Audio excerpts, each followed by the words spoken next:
your name on high. Lord, I love to sing your praises. I'm so glad you're in my life. I'm so glad you came to save us, save us. You came from heaven's earth to show the way, from the earth to the cross, my sin.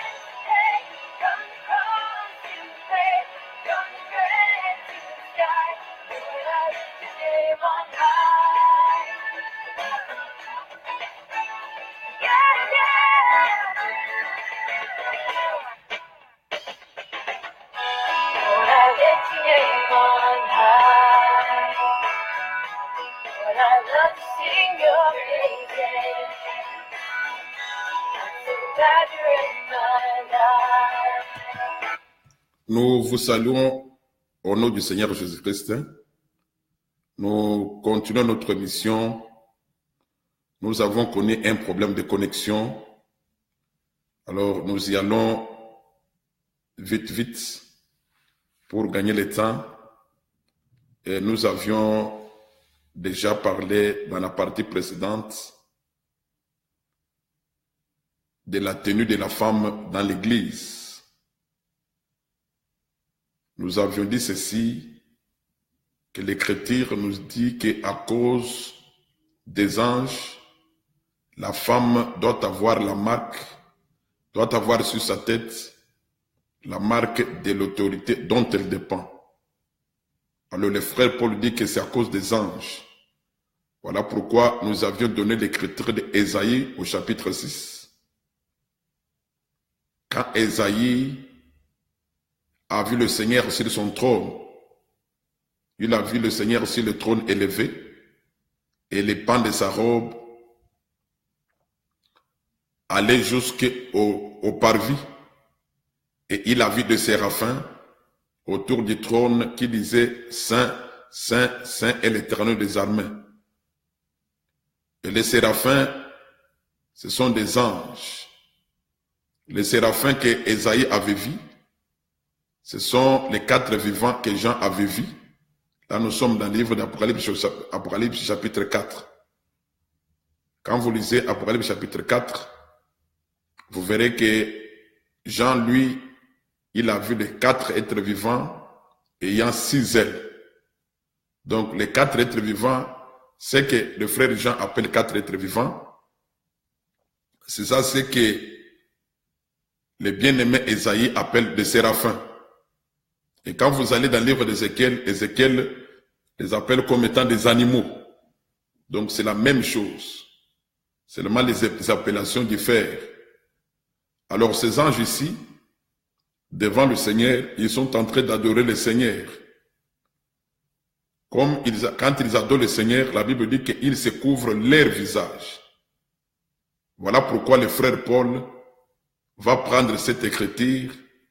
Il prend les choses qui sont spirituelles, il les amène maintenant dans le monde visible.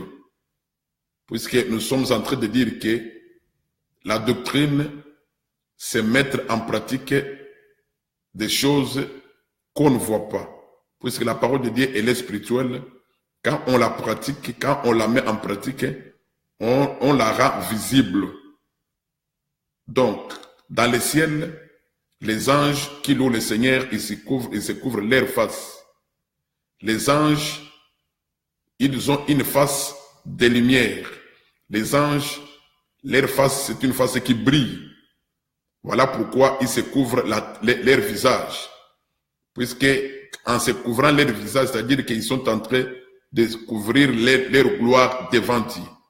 Voilà pourquoi le frère Paul, dans le livre des Corinthiens, il va dire que à cause des anges, la femme doit se couvrir la tête quand elle est en train de prier. Si une femme ne se couvre pas la tête, elle est en train de pécher, puisque dans le ciel, les anges se couvrent la tête. Il y a des gens qui vivent, par exemple, dans des pays dits et développés, comme les États-Unis, comme l'Europe, ainsi de suite. Ils croient que se couvrir la tête, ça ce sont des choses des Africains. Mais nous disons que cela n'est pas quelque chose qui vient de l'Afrique, mais ça vient de la parole de Dieu. Ici aux États-Unis, j'ai vu dans des églises des Américains où les femmes se couvrent la tête. Et ils se sont basés sur les Saintes Écritures. J'ai vu même une église, je suis allé une fois dans une église des Ukrainiens, où j'ai vu les femmes qui se couvrent la tête et ils se basent sur cette écriture-là. Pour dire que les gens, les mamans qui refusent de se couvrir la tête, soit disant que ce sont des choses de l'Afrique, soit disant que c'est la loi, ils sont seulement à côté. Et d'ailleurs, quand nous lisons le livre de 1 Corinthiens, seulement que les gens comprennent très mal la loi, le Seigneur n'est jamais venu abolir la loi, mais le Seigneur, il a plutôt accompli la loi. Quand nous lisons 1 Corinthiens chapitre 9 par exemple, écoutez ce que le Seigneur dit. Le Seigneur dit ceci dans 1 Corinthiens chapitre 9.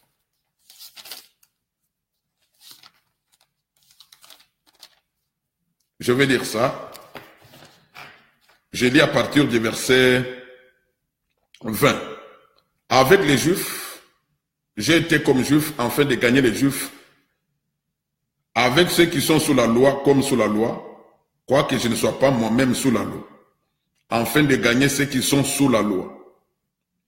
Avec ceux qui sont sans loi comme sans loi. Quoique je ne sois point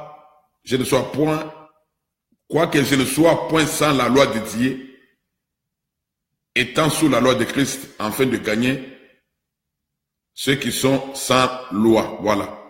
Par rapport à cette écriture, le frère Paul va dire qu'il n'est pas sous la loi de Dieu, mais il est sous la loi de Christ. Il est sous la loi de Christ.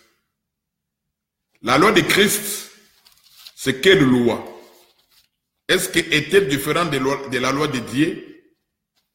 Quand le Seigneur Jésus est venu, on lui a posé la question de savoir de tous les 10 commandements, quel est le plus grand des commandements? Le Seigneur a ramené toute la loi, tous les 10 commandements en une seule loi qui est l'amour de Dieu. Les enfants d'Israël, Dieu leur avait donné la loi qu'ils devaient respecter. Mais seulement que les enfants d'Israël, bien que Dieu leur avait donné la loi, ils n'aimaient pas Dieu. Voilà pourquoi Ésaïe pouvait dire que ces gens, ils m'honorent des lèvres, mais leur cœur est éloigné de moi. Donc les enfants d'Israël, la loi que Dieu leur avait donnée était pour eux une charge. Ils n'avaient pas l'amour de Dieu. Ils faisaient cela malgré eux. Et cette loi-là, c'est ça ce que le frère Paul, quand il dit que quand il est parmi les Juifs, il fait comme s'il était sous la loi. Comme la loi, par exemple, de la circoncision, on pouvait circoncire un enfant de 8 ans, enfin de 8 jours plutôt, un enfant de 8 jours, mais cet enfant, bien qu'on le circoncise, quand il va grandir, on lui dit, il va seulement remarquer qu'il est circoncis. Il est circoncis. Quand on le circoncis, il ne connaît pas la raison pour laquelle on doit le circoncire. Voilà pourquoi les enfants d'Israël, quand ils faisaient des choses sans connaître l'essence de ce qu'ils faisaient. Voilà par exemple l'exemple que je viens de donner. Un enfant de 8 jours, quand vous le circoncisez, il ne sait pas pourquoi vous le circoncisez. Mais aujourd'hui, nous ne sommes plus sous cette loi-là, où on ne comprenait pas les choses, l'essence des choses. Mais aujourd'hui, nous sommes sous la loi de Christ, où nous devons comprendre ce que nous faisons. Je vais donner un exemple. Dans la loi de Moïse, Dieu avait dit de ne pas voler. Aujourd'hui aussi, Dieu dit de ne pas voler. Dans la loi de Moïse, Dieu avait dit de ne pas prendre la femme de quelqu'un. Aujourd'hui, c'est la même chose. Mais seulement qu'à cette époque, les enfants d'Israël, à part les prophètes, les enfants d'Israël, ils n'avaient pas l'esprit de Dieu pour comprendre l'essence de la loi. Mais aujourd'hui, nous, le Seigneur nous a fait grâce de pouvoir comprendre l'essence de la loi. Voilà pourquoi le frère Paul pouvait dire que je suis sous la loi de Christ. Pour dire que aujourd'hui, nous qui avons cru au Seigneur, nous sommes sous la loi de Christ. Et cette loi consiste à aimer Dieu. Or, aimer Dieu, c'est garder les commandements, c'est le livre de 1 Jean chapitre 5. Celui qui aime Dieu, c'est celui qui garde ses commandements. Voilà pourquoi, aujourd'hui, le Seigneur nous a fait grâce. Pourquoi la femme doit se voiler pendant les moments de culte. C'est là où le frère Paul va nous dire que c'est à cause des anges que la femme doit se voiler. Donc quand la femme ne se voile pas, elle est en train seulement de rejeter la doctrine de Christ. Elle rejette la parole de Dieu. Puisqu'on ne peut pas seulement se limiter à écouter ou soit seulement aller à l'église, mais on doit aussi pratiquer la parole de Dieu pour se conformer plutôt à cette parole. Ça, c'était la première partie. La deuxième partie de notre émission, c'est répondre à la question de la lettre de divorce. Matthieu chapitre 19. Matthieu 19 dit ceci. Matthieu 19 dit ceci.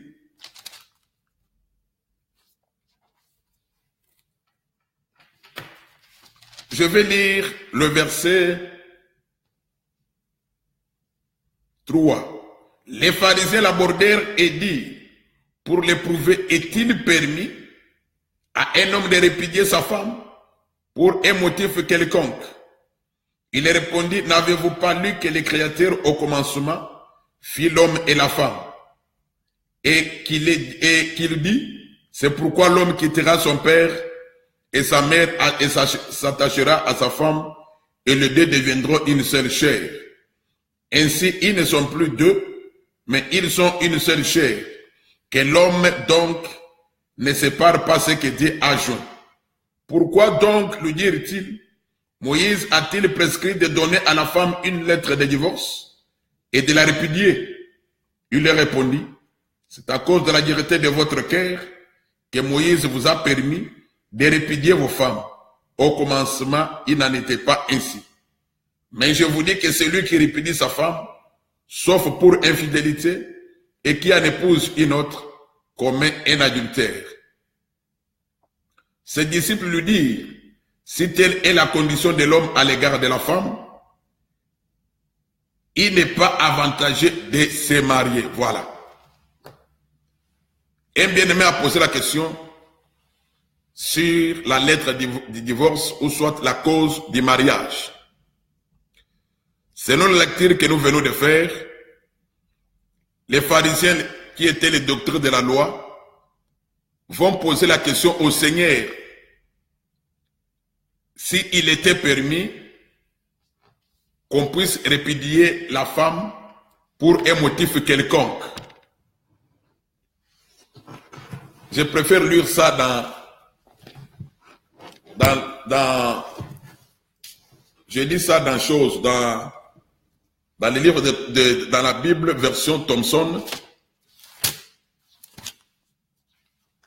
Version Thompson dit ceci. Mais c'est la même chose. Mais j'aime seulement ces termes qu'ils ont utilisés ici. Toujours dans Matthieu 19.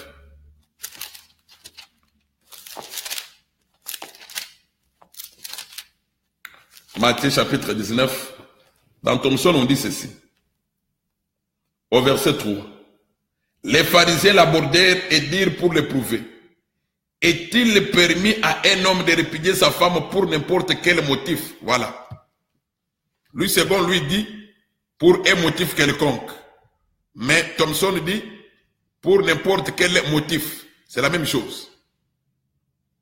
Donc, les pharisiens posent la question au Seigneur, est-il permis à l'homme de répudier sa femme pour n'importe quel motif ou soit pour un motif quelconque?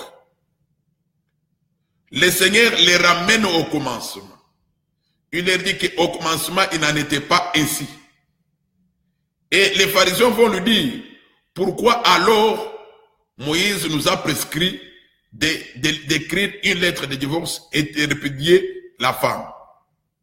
C'est là où le Seigneur va lui dire que Moïse vous a dit cela à cause de la dureté de votre cœur. Pour dire que les enfants d'Israël, ils avaient un cœur dur.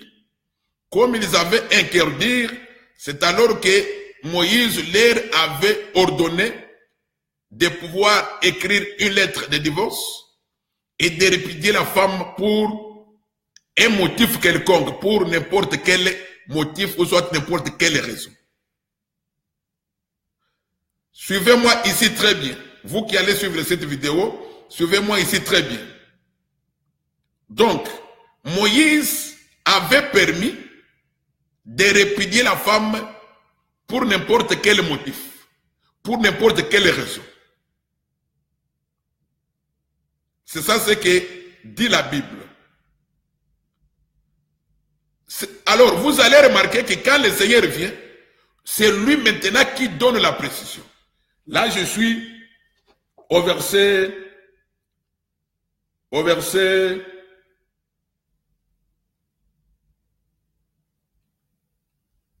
9.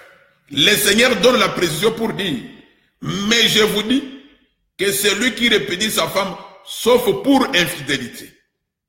Mais les enfants d'Israël répudiaient leur femme pour n'importe quelle raison, pour n'importe quel motif. Même si ce n'était pas l'infidélité, ils pouvaient répudier. Nous allons vous montrer ça par les Écritures. Mais quand le Seigneur vient, il va dire que seulement pour l'infidélité. Et il dit que c'est lui qui répudie sa femme, sauf pour l'infidélité, et il prend une autre, qu'il sache qu'il a commis l'adultère. Et vous savez qu'un adultère ne peut pas hériter le royaume de notre Père. C'est ça ce que le frère Paul a enseigné. Donc pour dire que en Israël, il y a eu beaucoup d'adultères, puisqu'ils répudiaient leurs femmes sur base de ce que Moïse leur avait dit. Moïse leur avait ordonné de répudier des femmes pour n'importe quelle raison. Mais le Seigneur dit que si Moïse l'avait dit, c'est à cause de la dureté de votre cœur. La dureté du cœur, c'est ça l'incrédulité. Pour dire que les enfants d'Israël étaient incrédules, voilà. Ils ne comprenaient pas ce que Dieu leur disait. Voilà pourquoi Moïse leur avait ordonné de pouvoir répudier leurs femmes pour n'importe quelle raison. Donc, ils répudiaient leurs femmes pour n'importe quelle raison. Mais quand le Seigneur vient, il va dire qu'on peut répudier la femme seulement pour l'infidélité. Alors, nous allons expliquer cette infidélité, le Seigneur, de quelle infidélité le Seigneur parle. Quand nous lisons Deutéronome au chapitre 22, Deutéronome chapitre 22, vous allez voir des raisons pour lesquelles les enfants d'Israël répudiaient leurs femmes.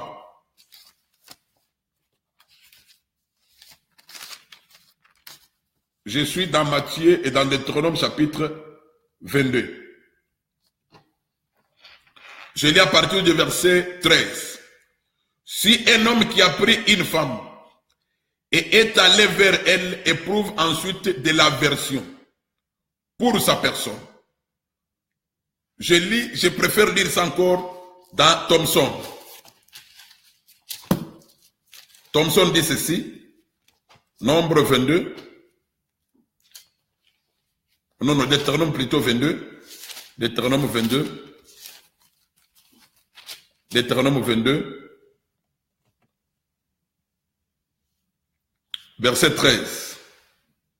Si un homme qui a pris une femme va vers elle et ensuite ne l'aime pas, voilà. Si un homme qui a pris une femme va vers elle et ensuite ne l'aime pas. Lui, ce qu'on dit, si un homme qui a pris une femme et est allé vers elle et éprouve ensuite de l'aversion pour la personne. C'est-à-dire, il prend la femme, il va vers la femme et ensuite il éprouve de l'aversion pour la femme. L'aversion, c'est quoi? L'aversion, c'est l'antipathie, les dégoûts. Les dégoûts. Donc, tu prends une femme, après l'avoir connue, tu as les dégoûts de cette femme. Tu as les dégoûts de la femme. Moïse permet que tu puisses lui écrire une lettre de divorce. Alors, au verset 14, qu'est-ce que l'Écriture dit? S'il lui impute des choses criminelles et porte atteinte à sa réputation en disant « J'ai pris cette femme, je me suis approché d'elle et je ne l'ai pas trouvée vierge. » Donc, vous allez comprendre que l'homme qui a pris la femme, il a couché avec elle, après il a eu le dégoût de la femme. Selon cette écriture, cet homme va chercher maintenant à accuser la femme pour dire qu'écoutez, je n'ai pas trouvé cette femme vierge.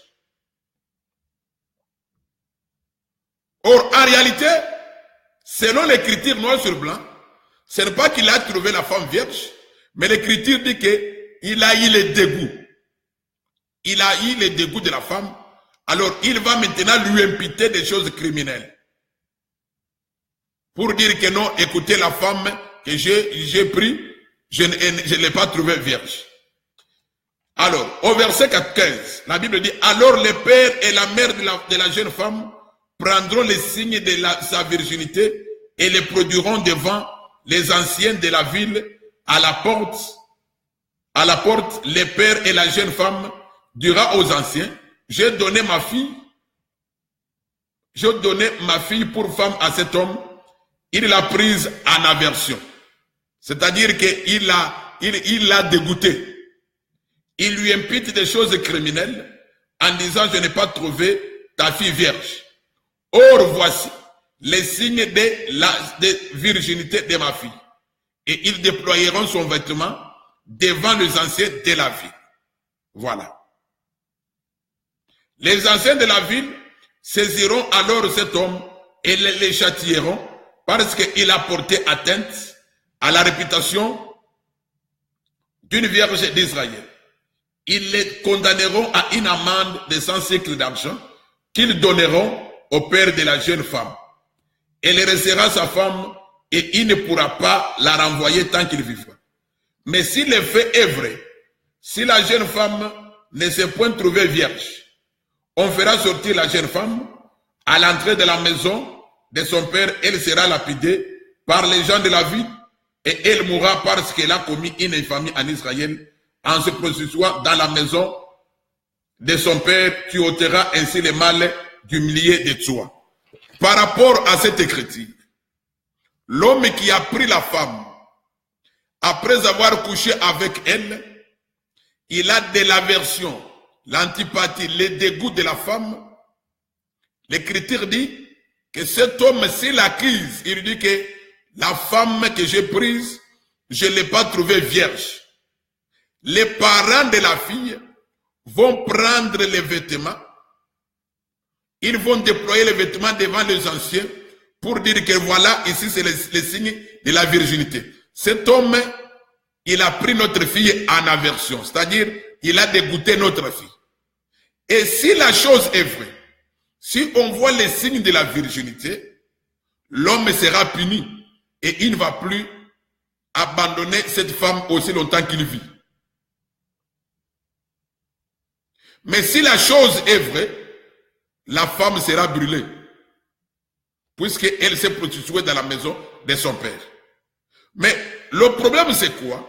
Le problème est que le Seigneur va dire aux pharisiens que Moïse vous a permis de répudier vos femmes à cause de la dureté de vos cœurs.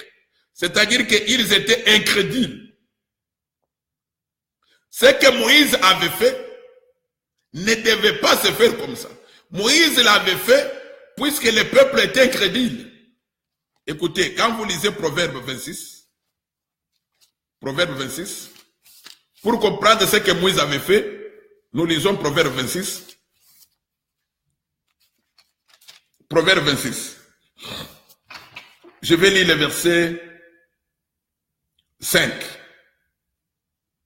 Réponds à l'insensé selon sa folie, afin qu'il ne se regarde pas comme sage. J'ajoute une écriture. Psaume 18. Psaume 18.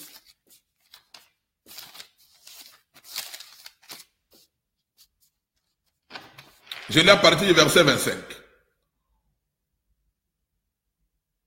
Aussi l'Éternel m'a rendu selon ma droiture, selon la pureté de mes mains devant ses yeux. Avec celui qui est bon, tu te montres bon. Avec l'homme droit, tu agis selon la droiture. Avec celui qui est pire, tu te montres pire. Et avec les pervers, tu agis selon sa perversité. Voilà. Par rapport à cette écriture, l'Éternel se montre bon envers celui qui est bon. Et se montre pire envers celui qui est pire. Et l'Éternel se montre pervers envers celui qui est pervers. C'est-à-dire que quand quelqu'un est pervers, quelqu'un est désordonné, le Seigneur aussi, il va se montrer dans cette voie-là. Mais ce n'est pas que le Seigneur est pervers, mais il va agir selon la perversité de l'homme. Voilà pourquoi, quand nous rentrons dans Proverbe 26, Proverbe 26 dit ceci. Il y a des écritures. L'une qui dit, il ne faut pas répondre à l'insensé.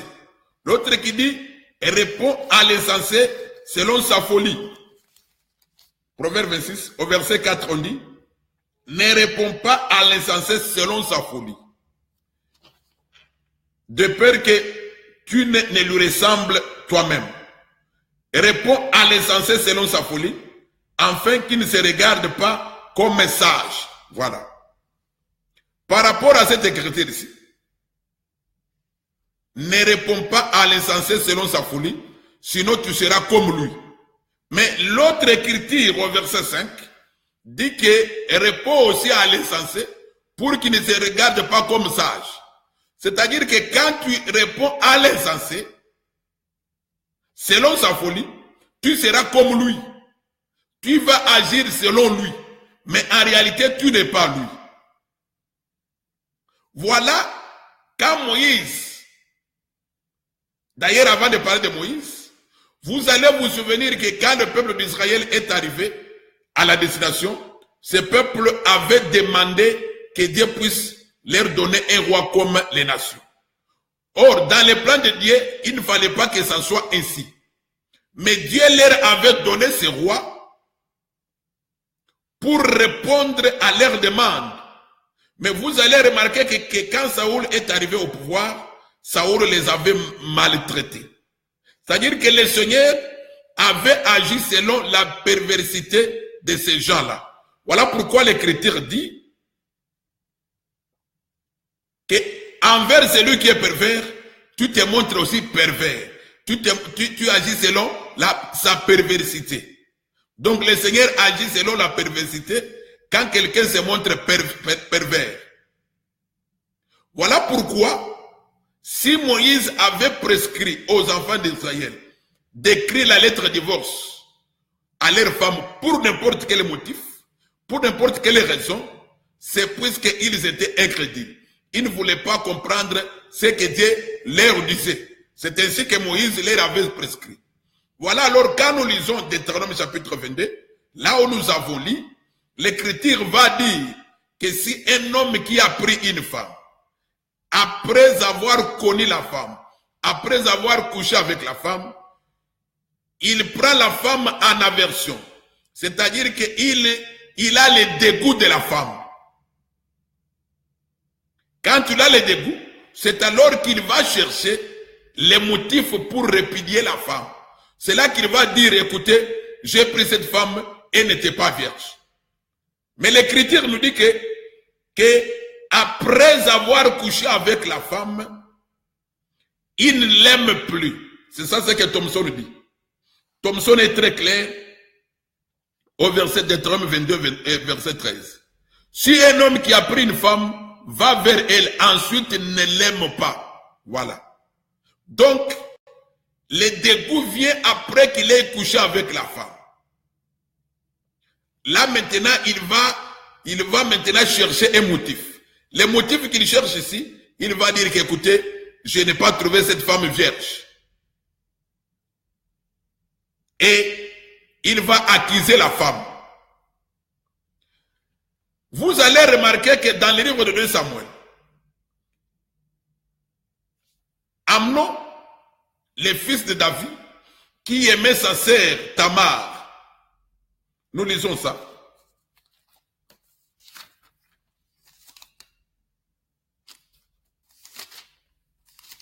Je crois que je vais retrouver l'écriture.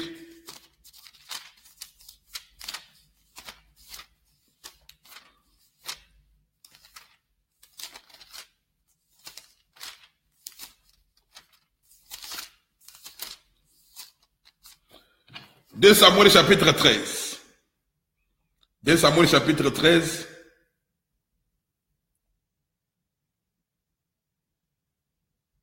Je lis à partir du verset 12. Et il lui répondit, non mon frère, ne me déshonore pas, car on n'agit point ainsi en Israël. Ne commets pas cette infamie. Où irai-je moi avec ma honte? Et toi, tu seras comme l'un des infâmes en Israël. Maintenant, je te prie, parle au roi, et il ne s'opposera pas à ce que je sois à toi. Mais il ne voulut pas l'écouter.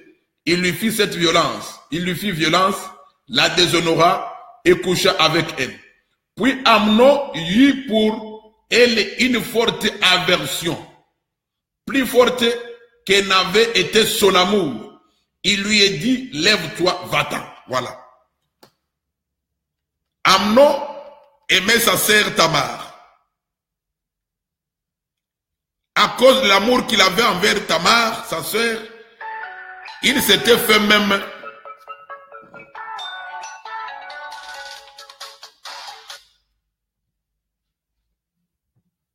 Il s'était fait malade. Il s'est fait malade. Et quand il s'est fait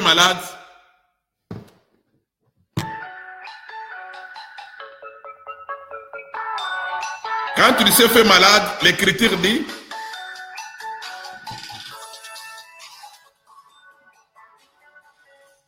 je m'excuse beaucoup.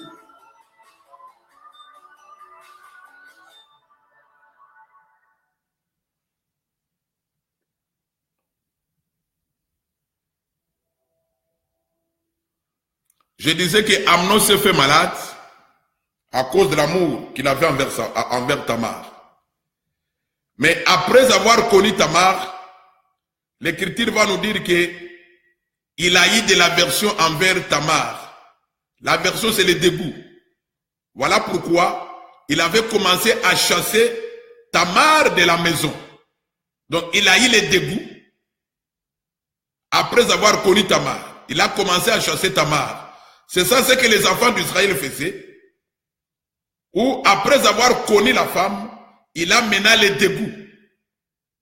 Et comme il faisait cela à maintes reprises, voilà pourquoi Moïse leur avait dit de pouvoir écrire des lettres de divorce et donner à la femme.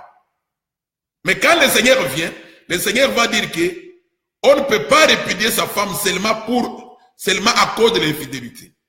Donc le Seigneur donne une seule raison, seulement l'infidélité. Mais quand ils répudiaient leur femme, ils le faisaient à cause de l'aversion, c'est-à-dire le dégoût. Donc après avoir connu la femme, il a le dégoût. Nous lisons Deutéronome chapitre 24. Deutéronome 24.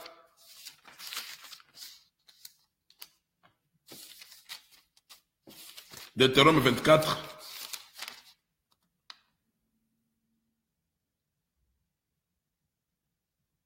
L'Écriture dit ceci. Je suis au verset 1er. Lorsqu'un homme aura pris et épousé une femme qui viendrait à ne pas trouver grâce à ses yeux parce qu'il a découvert en elle quelque chose de honteux, il écrira pour lui une lettre de divorce et après la lui voir remise en main, il la renverra de sa maison. Elle se retirera de chez lui, s'en ira et pourra devenir la femme d'un autre homme. Si ce dernier homme la prend en aversion, écrit pour elle une lettre de divorce et après la lui avoir remise en main, la renvoie de sa maison, ou bien si ce dernier homme qui l'a prise pour femme vient à mourir. Alors le premier mari qui l'avait renvoyée ne pourra pas la reprendre pour femme après qu'elle a été souillée, car c'est une abomination devant l'Éternel et tu ne te chargeras point de pécher. Tu ne chargeras point de pécher le pays que l'Éternel Dieu te donne pour héritage. Voilà, par rapport à cette écriture, le Seigneur, la Bible dit ceci, que quand quelqu'un prend une femme, et après avoir couché avec la femme, il remarque quelque chose de honteux dans la femme, il va écrire la lettre de divorce. Quand on dit quelque chose de honteux, on ne parle pas d'adultère. On ne parle pas d'adultère. Quand nous lisons Thomson dit ceci. Thomson lui dit, lorsqu'un homme aura pris et épousé une femme qui viendrait à ne plus obtenir sa faveur parce qu'il aura trouvé en elle quelque chose de convenant. Voilà. Donc le problème est que il prend la femme, après avoir couché avec elle, il trouve que non, il y a quelque chose de mauvais dans la femme. Même si la femme n'est pas sortie avec un autre homme, il va seulement écrire la lettre de divorce. Il écrit la lettre de divorce, il le remet à la femme et la femme part. Quand cette femme part, quelqu'un d'autre va la prendre. Quand celui qui l'a prise, le deuxième mari là, s'il remarque aussi qu'il n'aime plus la femme, il va encore écrire la lettre. Voilà les motifs pour lesquels Moïse avait permis aux enfants d'Israël d'écrire la lettre de divorce. Ce n'étaient pas des motifs qui réellement c'était des motifs selon la parole de Dieu. Donc, il répudiait des femmes pour n'importe quel motif. Voilà quand le Seigneur vient, les pharisiens lui posent la question, le Seigneur va maintenant leur donner la précision. Le Seigneur va leur dire qu'on peut répudier la femme seulement à cause de l'infidélité. Mais il répudie la femme pour n'importe quel motif. Alors l'infidélité c'est quoi? L'infidélité c'est quoi? Nous sommes dans Jérémie chapitre 3 pour définir l'infidélité.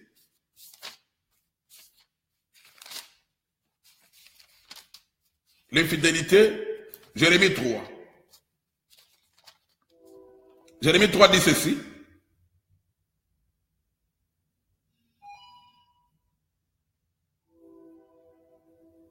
Je vais lire après à partir du verset 6. L'Éternel me dit, au temps du roi Josias, as-tu vu ce qu'a fait l'infidèle Israël?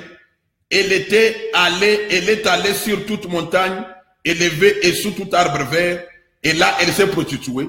Je disais, après avoir fait toutes ces choses, elle reviendrait à moi, mais elle n'est pas revenue, et sa sœur, la perfide de Juda, en a été témoin.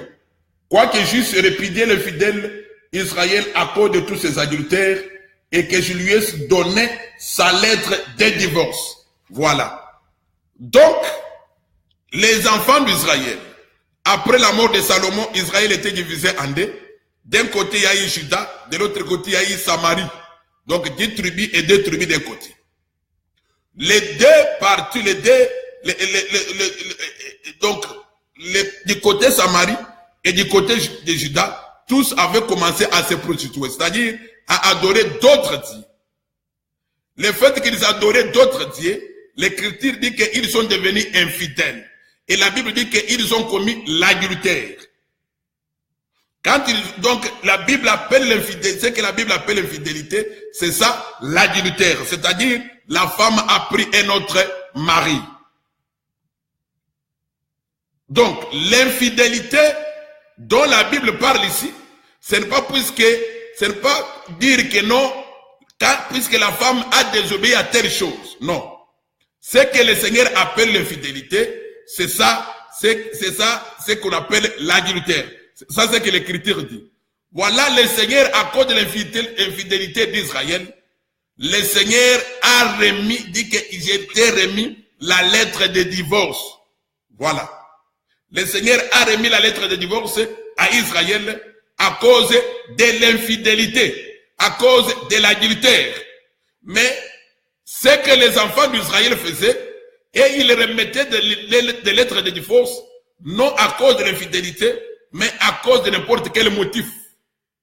Quand le Seigneur vient, il donne la précision. Il dit seulement à cause de l'infidélité. Voilà. Le Seigneur dit seulement à cause de l'infidélité. Et l'infidélité, c'est ça l'adultère. Pourquoi nous ne pouvons pas comprendre les choses physiques sans comprendre les choses spirituelles? Le Seigneur a dit dans un champ, on ne peut pas trouver deux semences. Les champs peuvent être considérés comme le monde, les champs peuvent être considérés comme l'église. Comme l'église, par exemple, nous qui avons cru au Seigneur, on ne peut pas avoir un autre enseignement. Quand nous avons un autre enseignement, nous devenons des adultères. De même aussi, la femme physique, mariée à quelqu'un, elle ne peut pas recevoir la semence de notre mari. Si elle reçoit la semence de notre mari, elle est infidèle, elle est adultère, on peut la répudier. Donc, un enfant de Dieu ne peut pas répudier sa femme puisque sa femme est impolie. Puisque sa femme est... Non. La raison que le Seigneur a donnée, c'est l'infidélité. La raison que le Seigneur a donnée, c'est l'infidélité. Donc, quand la femme est infidèle, là, on peut la répudier. Donc, il n'y a pas une autre raison. Donc, le Seigneur, en créant l'homme, quand le Seigneur a créé l'homme, et il a créé la femme pour l'homme. Selon 1 Corinthiens chapitre 11. La femme a été créée pour l'homme. Voilà, nous sommes à la fin de notre émission. Que le Seigneur puisse vous bénir. Si vous avez des questions à poser, nous sommes disposés à vous répondre.